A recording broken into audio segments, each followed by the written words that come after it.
The Accidental Realtor. Sometimes success happens by accident. You're listening to the latest episode of The Accidental Realtor with Chuck Gallup and Steve Smith. I can't vouch for all the episodes, but this one's pretty good. Accidental Realtor. Wow, we are wrapping up a new quarter. This is a time where business owners should be looking at what they're doing, how things are going, what is happening in the market, how it's affecting their business. We just went through a review on our River Road real estate. And yeah, things I think have tightened a little bit in the market with everything going on. But it's a good time to plan and adjust because there's still 3 quarters to save for the year.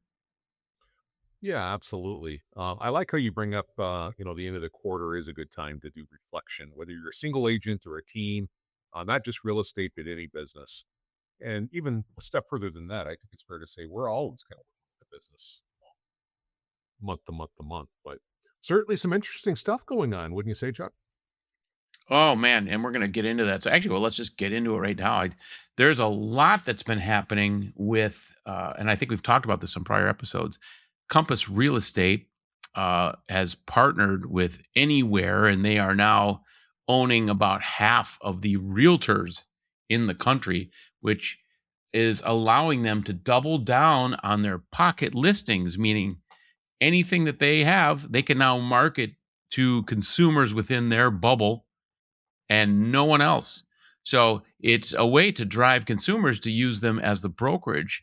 And eXp Realty, under the leadership of Leo, who we've had on the podcast, and Holly Mayberry, who we've had on the podcast, have really doubled down on their exact opposite take on that. And that is that the intent of Clear Cooperation is to get homes in front of as many consumers as possible because it benefits the consumers. We are their fiduciaries. We need to benefit the consumers, not our company. And I fully support that. And it is really interesting how EXP has now pivoted and agreed to allow pre-marketing through Realtor.com and a couple other portals, which is going to get it right. Get these pre-listings in front of Google quicker as that algorithm catches up. So now we almost have Google competing with Zillow as potentially one of the spots where consumers will go. But the biggest question now is what has happened to Clear Cooperation, which for those of you who aren't familiar with Clear Cooperation, and I'm not talking to the realtors here, probably, it's that everyone should be able to see every listing. And that's the general concept of the MLS. The MLS is the official database in each jurisdiction for where homes go. And you can license that content to be shared with Zillow, Homes.com, Redfin, Realtor.com, all those places. But officially, it's the MLS. Well, with all these side portals working out all these side deals and pocket listings and partnerships with different brokerages, now Clear Cooperation has really just been turned upside down. So what's your take on all this, Steve? Yeah, we're certainly in interesting times. I think if these issues would have been around maybe 10, 15 years ago, it would have been hard to imagine that we are where we are today, right? And you take these big companies, Compass, you take Redfin, you take Zillow, for them to seemingly discard, the Clear Cooperation, it's a little puzzling. I think you and I have talked kind of off camera that from a strategic business point of view, it might make sense. But, you know, uh, with regard to the regulations and the rules and the agreements that are in place for the real estate industry and the people that are looking to buy and sell homes, I don't know that it makes a whole lot of sense, which honestly is why I think we're seeing some of these lawsuits arise. So when they make these big announcements, it really is kind of interesting, regardless of what your opinion is, to just kind of sit back and see how this develops, because it's getting the attention of a lot of people, both good and bad. But lawsuits, right? We're in a very litigious society. And I think there's a number of challenges that have come about because of these announcements and these relationships that are out there. And it's going to be interesting to see what happens. Absolutely. It is. I was watching in a forum today. They were talking about how the MLSs are always very fine heavy. You don't post it this way. If you have links to the big thing we always get fined on links to third party sources. You load your home tour. There's accidentally a little link or a little button or maybe just some sort of mention of a private source and you get an instant fine. Well, the MLS, the whole system is in upheaval right now. And when you throw in what happened with the lawsuit that happened about a year and a half ago, and actually the fact that there are some challenges against that lawsuit right now, and NAR, National Association of Realtors, is actually one of the groups that is fighting to keep the findings of that or the settlement of the lawsuit in place. So it's really interesting to see what has happened to clear cooperation. This could be the end of the MLS. It could be private third party sources. It could be pocket listings. I'm really curious to see where this all goes. And I'm really curious to see how the National Association of Realtors actually manages all of this and lobbies for this. No, you bringing that up, I don't think you and I've discussed this, but to me, it sounds somewhat familiar with how some of the commercial listings are, right? There's not just one MLS, there's a number of different websites that a commercial real estate agent can go to list the property. Maybe it's on all the well known websites, maybe it's just on one. We know that commercial teams, companies sometimes have the pocket listings, they like to keep it a little bit private. But do you see kind of a similarity with what's going on in the residential market with what probably has been going on in the commercial market? Yeah, absolutely, I do, and it's really interesting to me that there has never been a standardization or normalization of commercial listings like there was in the residential space, and I don't know why that came to be that way. Yeah, I've always found that interesting myself. Yeah, I would have thought they would have been held to the same standards and same protocols, but no, haven't been. Very interesting stuff, and obviously, we've talked before. You and I are both brokered by EXP, River Road Real Estate. Our team, for lack of a better word, is brokered by EXP, and obviously, I'm a big supporter of EXP. But everything EXP has done since this NAR lawsuit, and now with this latest bit, they make it all public facing. It's not proprietary. They want other people to benefit from it. The cynic in me would say, and I know Leo, so full disclosure, I probably don't have a lot bad to say there, but it's interesting that you can turn something very benevolent, where we are trying to benefit the industry, and you can turn that into a platform to up your game and bring on more agents too. And there has to be a consideration to that as well, because people see us as a leader in this industry, and it's kind of coming down to us versus Compass. Sure feels like it. Yeah, I would agree. It does have that feel. Yeah. So interesting to see where all that goes. It has been a very, very interesting quarter. And of course, interest rates now are just crazy with this war in Iran. Interest rates have just skyrocketed. And all of a sudden, all these buyers who had come off the fence briefly and everyone was really excited about what the spring market looked like, all of a sudden, it's not looking so rosy. And I don't think we're in for a quick fix to this. So, the good thing is, if you're a realtor, know this: people have to move, people have to sell, people have to buy. They're still gonna use you. It just may not be the spring you expected it to be. Yeah. Well, we'll Not see. I mean, there's catastrophic. always pundits on either side of any issue. I know a lot of the buyers that we've been working with. They'll hear some of the pundits say that there's a possibility that there could be a quick resolution to some of the things that are going on in the world right now, including Iran. And if that's the case, a lot of them are hoping that, in the coming weeks, maybe even a month, maybe we'll see them come back down. We all hope that's the case, but then what? Right? It's seems like there's always something happening in today's world. And that's our challenge as realtors is to, convince our people, educate them that you can't always just completely rely on the interest rate. Life still happens. People still need to move. You still need to buy and sell. Yeah, and for realtors, I mean, that's really my leadership tip for the day. Just stick with it. There's our next guest that we're about to let in here is in our green room, is has been in this industry for a very long time. Steve and I have been in the industry for a combined 20 some years, and there are so many ups and downs. Stick with it. That's all I got to say. So many realtors have left the industry in the last couple of years based on kind of the tumultuous nature of it.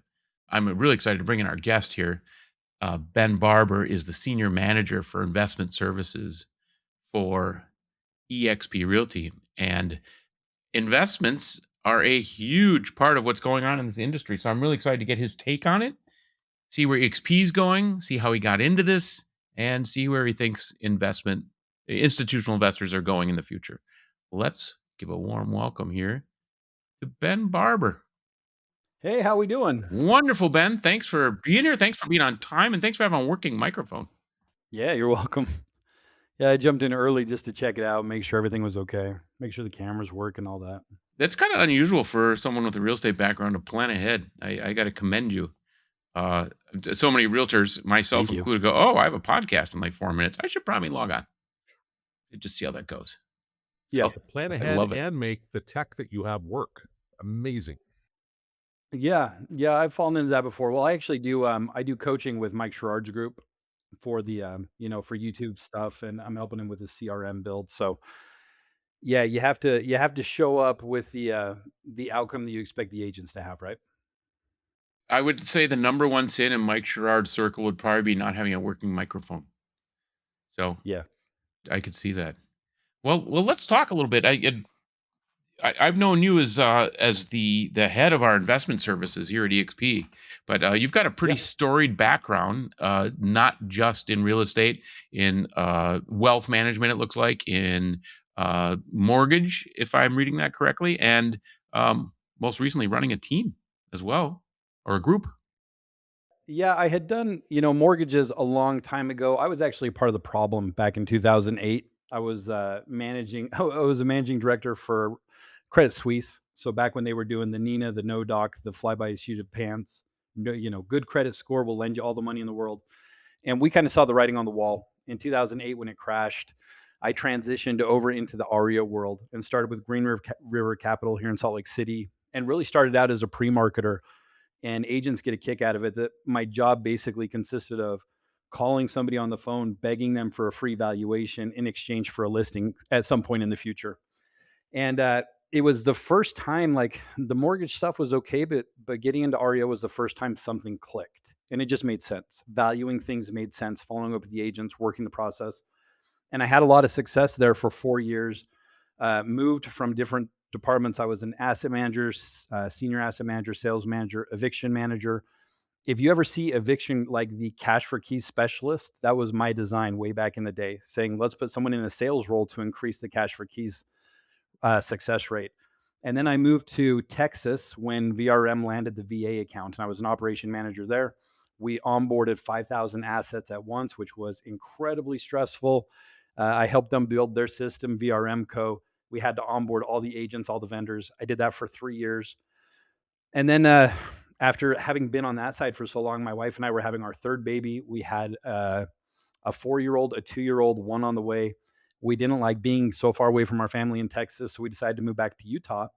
But I didn't know what I could really do that would match the income that I had in Dallas. And so we decided to be agents. At that point, I'd sold 11,000 homes for these institutions. And we're like, we know paperwork, we know negotiations. Let's just go see what we can do. And started out just as an agent and found a lot of success. So I was rookie of the year, 2016, sold 52 homes my first year.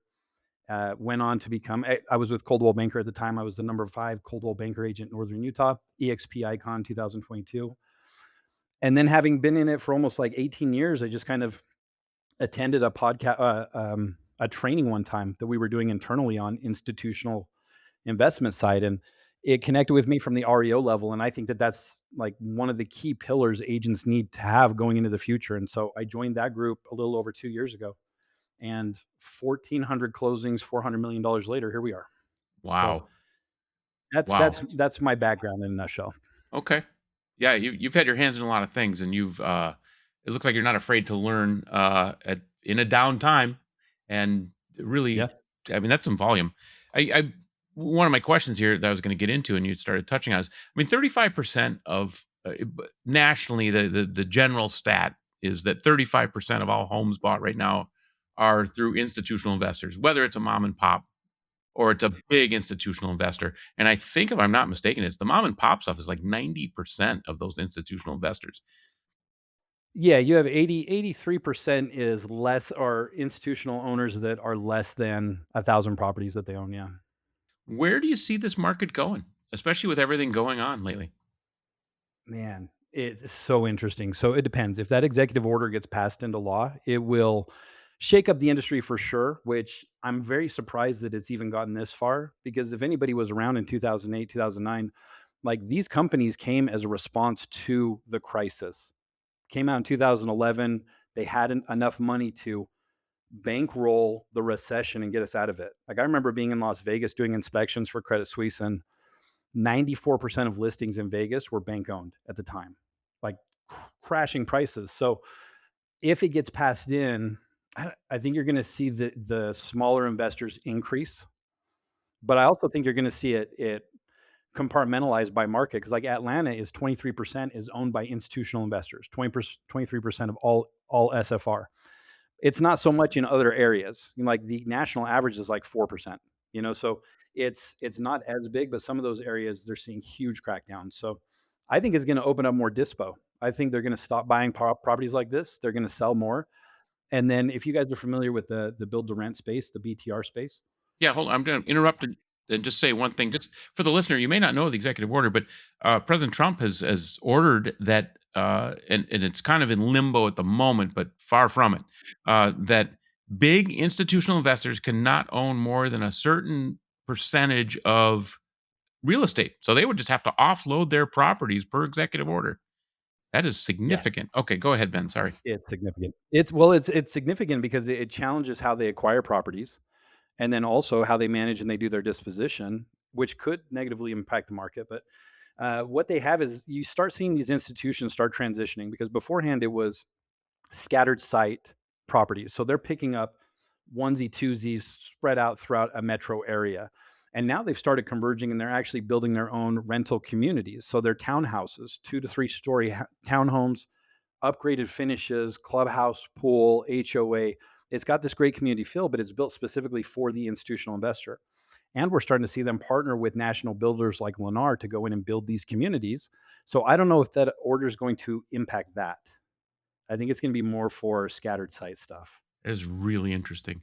And if it forces all these people to offload properties, I mean, generally speaking, the price I would think would start dropping, which could affect our national sales price. What's your take on that? Well, think about it could trigger a rebirth of 2008 because what happened then was we had a whole bunch of properties that hit the market and not enough buyers. So, because I know I get the idea behind it saying institutional buyers may be handicapping homeowners, but we all know that the average buyer, like everybody raise their hand if they've been with a buyer who goes out and the house is not priced right, it's not in the right location, it's not the layout they want, the finish they want, the condition they want. So it's not just a matter of inventory. There's a lot of other things, and we're finding the majority of buyers can't save up for the down payment, and they don't know about down payment assistance programs. So without having a whole slew of buyers ready to come take these, you're right. You could see an oversupply of inventory, which would drive prices down, and then that leads to public speculation, and then they start waiting, and then it goes down even further. Yeah, and interest rates. Which selfishly, it's good for us. The more they want to Yeah. sell, the more we want to sell for them. So I am here to sell your portfolio, my friends. If you're listening to this podcast, give me a call. I'll sell the whole portfolio. I'm here to help. I wouldn't be surprised though, honestly, Chuck, if we start seeing smaller real estate investment trusts being formed to purchase within the allowable limits, and then you just start seeing subsidiaries and things that start purchasing those. I think they'll respond pretty well to it. They'll ebb and flow with it. There's always a workaround. That would be a really interesting one, especially if you're an investor and you're thinking of building a smaller, like you said, a smaller group. And it's hard to read the tea leaves of exactly what the final policy will be or how that's going to affect things. But there's a lot. I feel like this industry is changing a lot quicker than it used to with things like this happening. Curious to see where it goes. Yeah.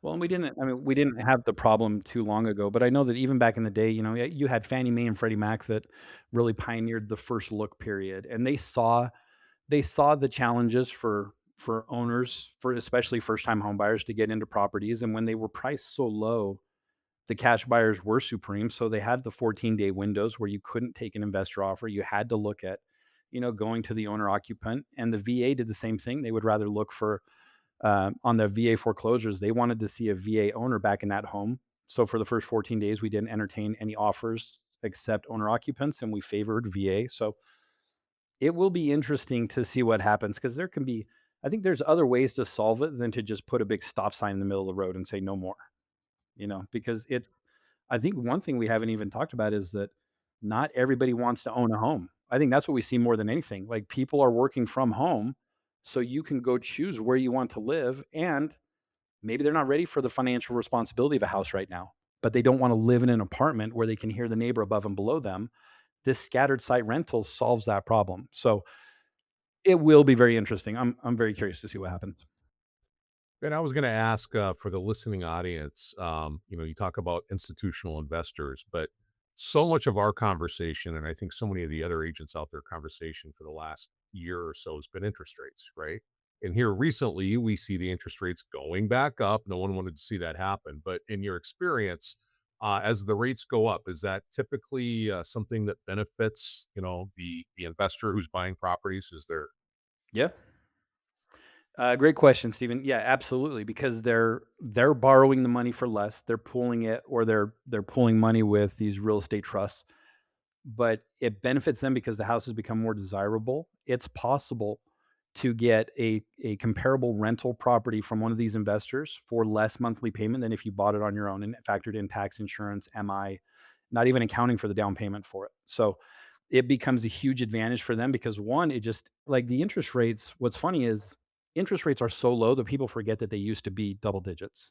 Like, but when they were double digits, it was also a lot less expensive to buy a home. Now you're going 7% on a $500,000 house as opposed to 11% on a $60,000 house. Huge difference. So I think the problem with the interest rates is it limits the buyer pool. And now it's harder to get the down payment. You have less people that can qualify for it. We're seeing a lot more multi-generational housing where people are coming in and combining income just to qualify DTI wise, right? So they've got to come in, they've got to have those solutions, but investors don't. They just come in with the cash and they can cash flow the property. So it makes more sense for them. So it's a huge advantage to when those interest rates increase. Yeah. Personally, you just hit on my absolute nightmare of multi-generational living. No, thank you. Never. Never. Oh, yeah. I'd rather live in a ditch. Right. Oh lordy. Yeah. No, my wife and I always talked about that if we'd see a lot more. So like in Utah, we have big families, right? Everybody marries young. They have like 85 kids. We have a lot of multi-generational housing here. As young families are starting out, they'll live with the family. And lately we've been seeing a lot more of mother-in-laws included, mother-in-law apartments, up downs, like not a true duplex, but that basement converted with that kitchenette, a walkout. I think we'll see a lot of that stuff. People getting smart about how to use the properties because I mean, I'm not sure what everybody's cost of living is, but I know our internal cost of living or our average income does not account for our average or a median price of 580,000 per home. Like it just doesn't. You have to be a move up buyer or you have to have better income. Yeah, and it seems I'm actually working with some buyers in Florida that are buyer sellers, and they're gonna buy a big plot of land because they're gonna at least have the potential to build a mother-in-law guest house. And I think we're gonna see a lot more of that moving forward. I think our culture's changed too, where we support, multi-generational. People are more open to it. Again, not me personally. That'll be interesting to see if our changing culture and also, getting into another piece I read about millennials are generally delaying buying houses. I mean, the median home ownership age for a millennial is much higher than any previous generation. So it's Yeah. a lot of Well, I factors. think doesn't that kind of go right along with consumer debt too, though? Back in the day that it was established that you own your own home, you live pretty much debt free, you don't finance things, you work 20, 30 years, you have a pension. Like that was the American dream, that was the plan. And now this generation, like you said, the millennials are all about independence, finding their voice, freedom. And so I think it's a combination of that, and I don't know, I think that's pretty impactful for these kids that may have had to go through a foreclosure or a lockout or had to relocate because of something during the crash. It affected so many people that they may have some trauma from that they just don't want to get into. Like we see that quite a bit. You just spent everything you saved to get into a house and now you worry if the water heater goes out, if there's something wrong with the roof or what's insurance and all this. So, yeah, there's a lot of challenges to it. I wish they would change, but there's a lot of challenges. Yeah. Um, we have a prior guest on the show, Tristan Ahumada from Lab Coat Agents, and he had talked about recently that investors have been reporting that they're making about 60K less on average per flip, which sounded like a really high number. And I'm nearly certain it was Tristan who said this. But have you heard any rumblings like that with the change, the cost of goods and labor and everything else? I could see that. So it's kind of difficult to pinpoint because the median price for my portfolio is right around $350,000, and not bought as a fix and flip. They're a buy and hold. So these companies, when they go in, you'll notice they all start looking the same because they're buying their materials in bulk. So they're going in with the same LVP, the same paint, the repose gray or agreeable gray. They're going in with all the same stuff. So they're buying it in bulk for a discount. But I know the margins are thin. We kind of focus more on a percentage of them. But I will say that personally, as the market changed, I lost my short on a couple that years before it was a bidding war.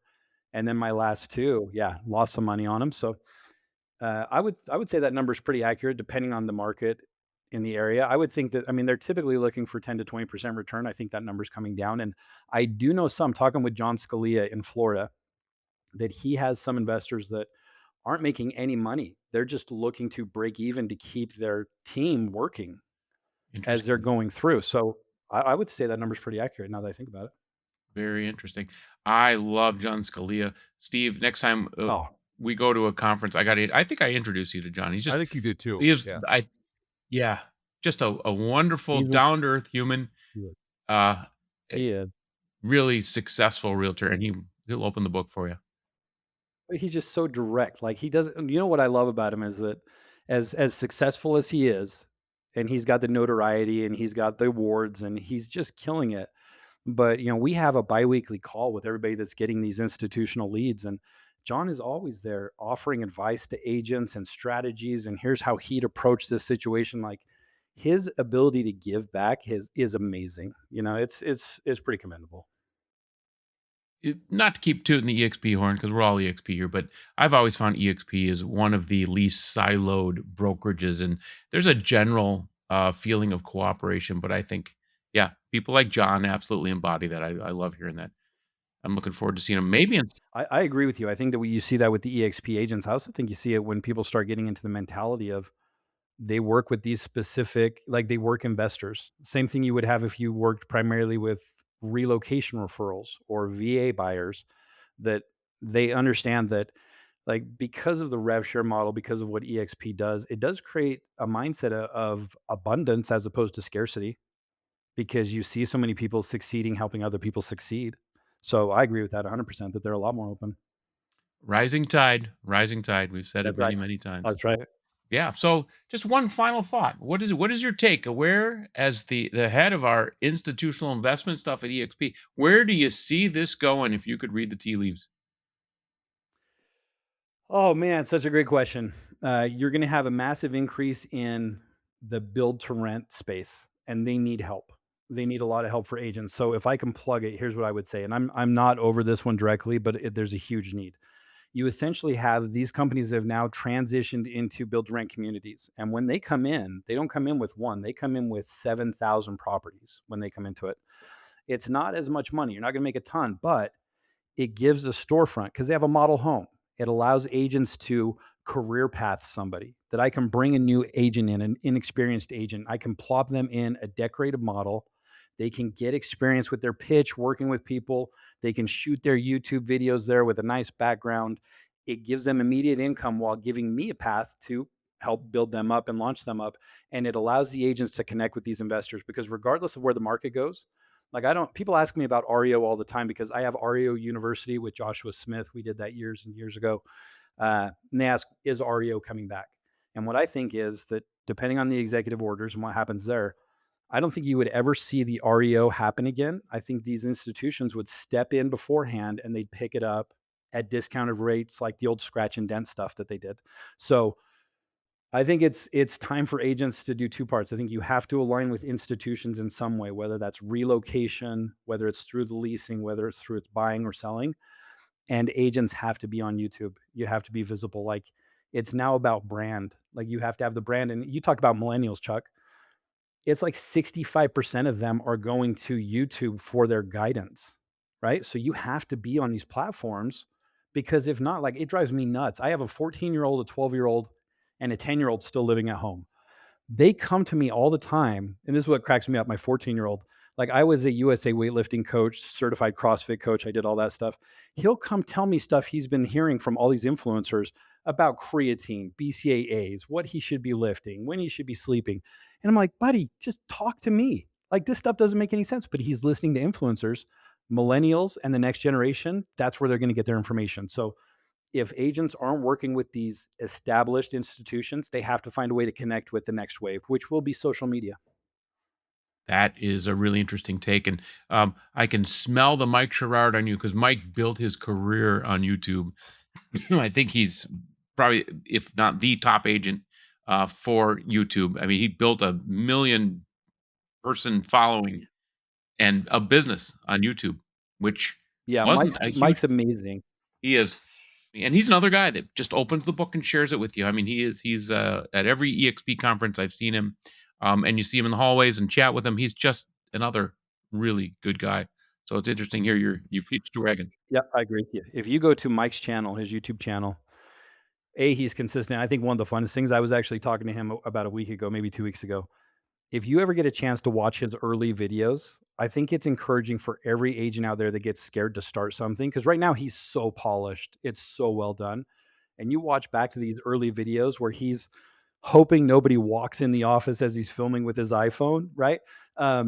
But he's another guy that just lays it out there. You go to his YouTube channel and it's there. The path is there if people want to find it. It's just honestly, I know we've covered a lot, but one advice I would give to agents is I think they have way too many options. It's like when you sit down, like when we were all kids, you only had a handful of shows you could watch or movies you could put in the VCR. And now you can stream every series you want all the time. So we get this information overload and we don't know what to do. And then we run into paralysis by analysis. We're looking at way too many options. So, as I said, like align with institutions, go to social media. At the end of the day, I would tell agents just focus, pick something and get really good at it. Don't jump from one thing to the other, to the other, to the other. Just pick something and master it. It will bear fruit. Really well put. Yeah, and you're preaching to the choir. Steve loves YouTube, loves it. In fact, we're going to create an account for him right after this podcast. We're pretty excited. Yeah, I do love We're going YouTube. to go to the YouTubes. Hey, I tell you, you know what? The people that I'm seeing a ton of success, like I have loved being a part of that community and doing the coaching there because I see that the older generation that has the courage to get on YouTube is killing it. Because I don't want to go watch from some young 21-year-old. I want somebody that looks like they've been around for a while and they can understand me. And the people that get into it just, they really do just kill it. Yeah, there's a vacuum. This gray hair that Steve and I both dye into our hair really helps with the credibility, and that's exactly why we actually share hair dye. Worked out well. Yeah, my wife gives me a hard time about that. I've got one or two starting to come in. I usually show my age by talking about systems. Like when I say like Rio Trans was the first system I ever built a manual for, and that was like 20 years ago. So We all have our thing. It shows our age. Well, that's that is right. great. And are we going to see you at Steve and I are going to a couple of conferences coming up. We're going to see you in Canada. No, I wish I was. You're going to see Mike there. I know he's speaking. Jeff Criselli. So I think that if anybody's listening, any EXP agents, if you want to learn more about us, we're not going to have a presence there. We're at EXP Con, so you can see us every year there. But Jeff Criselli, he's our vice president. He's in charge of our division and success lending, that initiative right through there. I believe he'll be there. And just get in touch with us because we have opportunities for everybody. Okay. We will bring you back some poutine, and maybe Molson. Yeah, perfect. Hey, and I hear that EXPCon next year is going to be in my backyard. It's in Salt Lake Yes, City, it is. which is Yeah. like 15 miles south of me right now. So, Yeah. So none of this. Oh, I got to head up to my hotel room. You got to go drive home, mister. We'll uh, be watching you. I know I was joking saying earlier I told you I have those 3 kids at home, so I always look forward to being like, oh, sorry guys, I have to go away to Miami for a couple days. I hate it. Oh, it's so hard. And now there's no excuse. I just have to drive down to the convention center. So, Well, I look forward to seeing you there. And as always, I look forward to talking to you ahead of that. So I appreciate you taking a little time out of your busy schedule to come on our little podcast. Yeah, thank you so yeah, much, thank you so Ben. much for having me. This is a blast. Yeah, thanks very much, guys. Okay, Ben. Thanks for stopping in. Till next time. See ya. Cheers. like so many of our other guests, just full of information, always takeaways. Yeah, and I really like that we have an actual department that deals with this important segment of the real estate market. Uh, you need it. And I've gone to a couple of his sessions. Always great people there. He talked about John Scalia. That guy is just an inspiration. And if you met John Scalia, by the way, the guy sells a gazillion houses. Uh, he's, I think he's Bostonian. I know he lives in Boston now, but I think or maybe he's in Florida. I think he's from Boston, but he just doesn't look the part, and that's why I love the guy. He's just Mhm. so casual. Absolutely love it. So really interesting to dig in with Ben Barber. Yeah. I like there towards the end. I don't know if you recall this, Chuck, but early on when I started real estate, someone told me stop fishing in the ocean. And it was the point he was making of there's so many different things to do. Don't do that, right? Just do a couple things and get really, really good at it. That's what that fishing in the ocean was. Find a small pond or a couple ponds to fish in instead of just fishing for everything in the ocean. That always resonated with me. And the fact that he brought that up at the end, I was like, yeah, right on. 100%. Yeah. I always love the feeling, and don't take this the wrong way, listener, when I get to say though, "Hey, can you help me with?" No, no, I can't. I don't do that. It's not that I would ever want to turn away business or not be able to help a friend, but there are just some things I don't want to learn because that's someone else who could be very good at that versus me. I can be pretty mediocre at it. Well, along those lines, Chuck, I was thinking this too is that, REO has been a thing in real estate for quite a while, but we all deal with investors. We deal with people that want to become investors. And so, what have we always said? One of my talking points early on in my career, not to bash part time realtors, because there's certainly some really good part time realtors out there, but it was like choose someone full time, someone who's got some transactional experience, a resume to kind of go off to help you make a purchase or make a sale. Well, same thing is that, for the non-realty listening group out there listening to this podcast is if you're someone that's thinking about buying or selling a house, you're interested in investment properties, make sure you're vetting the agent that you're working with because not every agent's into that, right? That's not their niche. It's been our niche, I think, for a fair amount of time. I don't know if we've mentioned this on other podcasts. We're doing our own fix and flip. We're in the midst of it right now um, with the team through a syndication, but just make sure the agent you're working with that this is an appetite that they have, that they do. They know what they're doing. Yeah, there's nothing scary to me, and I've worked with some part timers who will call and say, "Hey, it's been a couple years since I sold a property. What are interest rates at? Any changes in the industry?" Oh my god! I mean, uh, it's, it changes every 2 weeks right now. I mean, how do you keep up with it over the last 3 years? Where do I catch you up? Like, Right. uh, yeah, hire a full time realtor, please, please. You don't hire a part time surgeon, a part time pilot, or uh, any number of skilled professions. You just wouldn't do it. You wouldn't do it. So for our outro today, Steve, we talked about some funny stories happening. By the time this podcast airs, this house will have sold. There's let's just say that I'm aware of a seller who spent about $6,000 painting her cabinets pink, bright pink. I'm curious to see how this goes. There are just some people who are absolutely turned off by that and can't see past that. And we had talked about, speaking of flips, some of the things that happened at this place were pretty crazy. And uh, this was probably a $80,000, $100,000 house back in the day when the owners of this flip walked into one of those kitchen and bath stores and saw a gourmet kitchen and said, "I want that." So they spent $80,000 back in the day putting this gourmet kitchen in this tiny little 3 bed, 2 bath was a 1 bath house at the time, and I mean, it's got the wood shingle siding, it's got the, Spanish tile, I mean, it's really interesting what was in back then, and boy, did that not age well, right? Did not age well. And what's funny, and but we get it because we're all kings of our castle, is some people just hold on to the fact, but this was a gourmet kitchen, but we spent 80 grand on it. Well, yeah, 30, 40 years ago, then most buyers don't appreciate that, or most buyers don't appreciate a bright pink cabinet. And so it's challenging, and there is a humorous side to it sometimes, just trying to make people realize that, what was great in the day, or what was great for you, because we all have personal tastes and we certainly appreciate people's creative side. But it's may not be great for everyone else. Yeah. Are you, and why are you doing it? Are you having your friends over for dinner parties all the time? Okay, maybe. Are you doing it just for you and your husband and the two kids? Oh boy, I don't think that's worth $80,000. Settle down. Settle down. Think it through, people. You got to resell this place at some point. And people might be talking about you on their podcast. So, think it through. Think it through. Well, that was great having Ben Barber. It was great talking about all of the crazy stuff happening.